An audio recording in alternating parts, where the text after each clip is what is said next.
اکابر و اسلاف ما همیشه وقتی میدیدن چیزهای بد هی داره میاد، چیزهای منفی هی داره میاد، فوراً درون خودشون رو یه واکاوی میکردن، درون خودشون رو 2 مرتبه یک تفقد و محاسبه میکردن که اینا پژواک درون منه، چرا اینطوری شده؟ خلق را با تو چنان بدخو کند تا تو را ناچار رو آنسو کند.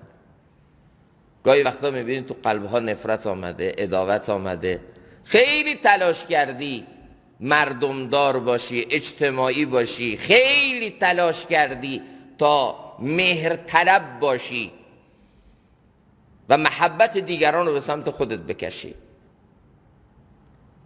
گدای محبت شدی، کشکولی درس گرفتی رفتی پیش این پیش اون پیش این که یه ذره محبت گدایی کنی، محبوب دلها بشی، دست به هر کار زدی، گاهی وقتا حقوق خودتو پامال کردی، حقوق نفستو پامال کردی، خواسته های خودتو فدا کردی، گاهی وقتا حدود خداوند رو شکستی به خاطر اینکه دیگران رو از خودت راضی کنی، به چیزای خوب ببینی. اما نه تنها چیز خوب ندیدی، دیدی که همه چیز برعکس شد، خلق با تو بدخو شده، اون چیزی که تو انتظار داری اون نمیاد. اینو یه جای دیگه جستجو کن. یه وقتایی هم میبینی که تو جامعه یه چیزایی به وجود آمده که باب میلت نیست، خیلی تلاش کردی همه رو از خودت راضی کنی، خیلی تلاش کردی که از دست قضاوت‌های مردم خلاص بشی و برای این که میش نزنن، اتهام نزنن، دست به هر کار زدی، آویزون این و اون شدی، گدای محبت این و اون شدی، برای رضایت اینا هر کار کردی، اما دیدی نه، اونی که من میخواستم اصلا نشد. اینجا بدون کاری یه جای دیگه داره میلنگه. الله ناراضه. غم چو بینی تو استغفار کن، غم به امر خالق آید کار کن. وقتی غم دیدی تو زندگیت، نگاه نکن این غم از چی آمده، از کی آمده، نگاه کن کی آورده. غمها رو وقتی میبینی استغفار کن. یونس علیه السلام خودشو توی یک تنگنایی دید، میتونست عالم و آدم رو متهم کنه، تقصیر اون مردم بود، تقصیر اونا بود که دعوت منو قبول نکردن، تقصیر اونا بود که به دعوت من پشت پا زدن، تقصیر اونایی بود که منو تو دریا انداختن، تقصیر این نهنگ بود، تقصیر این دریاست، تقصیر این موجاست، تقصیر این ظلمت شب، تقصیر.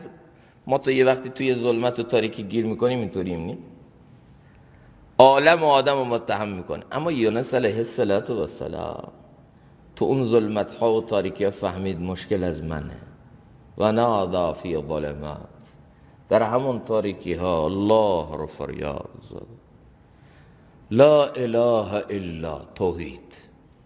از تو اینا میاد، اینا اتفاقی نیست، اینا با امر و مشیت تو میشه. هیچ الهی، ربی، معبودی، خدایی، گردانندهی در این کائنات نیست جز ذات تو. توحید رو مرور کرد، لا اله الا انت سبحانک، تو پاکی.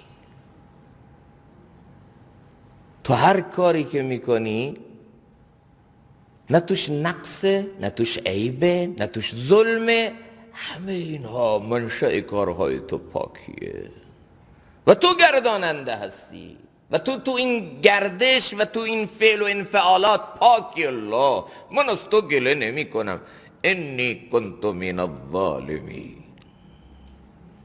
من جز خساره کننده، من بد کرد. توحید رو مراقبه کرد، پاکی الله رو بیان کرد، اعتراف بر قصور و کمی کرد، تو درون تحول آمد، تو بیرون تحول.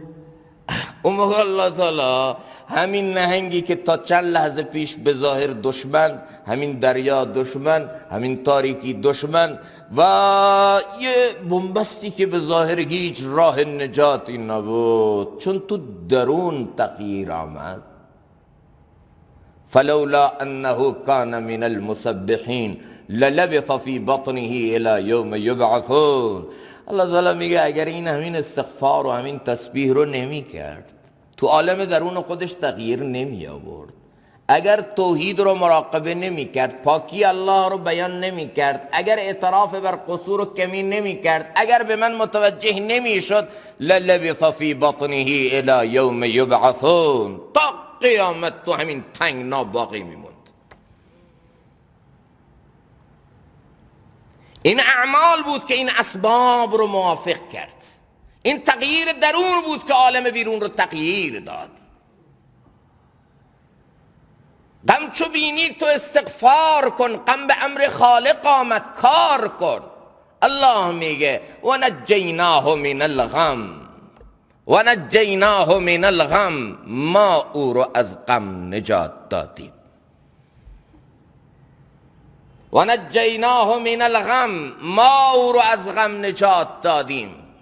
و بعد الله تعالی میگه فکر نکن که این قاعده و قانون مال یه نفری بود که پروندهش بسته شد، مال همون بود. نه، و کذالک ننجی المؤمنین، ما مؤمنین رو همینطوری نجات میدیم. این قاعده و قانون مال هر کسی که تو هر تنگنایی گیر کرده، مخمسه گیر کرده، بنبستی گیر کرده، راه فرار نمیبینه، منجع نمیبینه، کجا برم، کی مقصره، کی باید منو نجات بده، کاری بکن که یونس کرد. الله رو فریاد بزن، او مسبب الاسباب و رب الاسباب، عالم و آدم گله و شکوه نکن، یقی خودتو بگیر، در خودت تغییر بیار.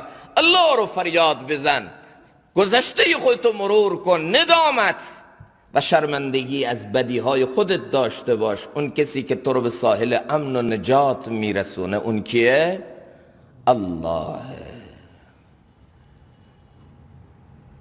اگر تو به اعمال چنگ زدی، اسباب رو موافق میکنه با تو، اسباب رو به همون سمت و سویی که تو میخوای میاره.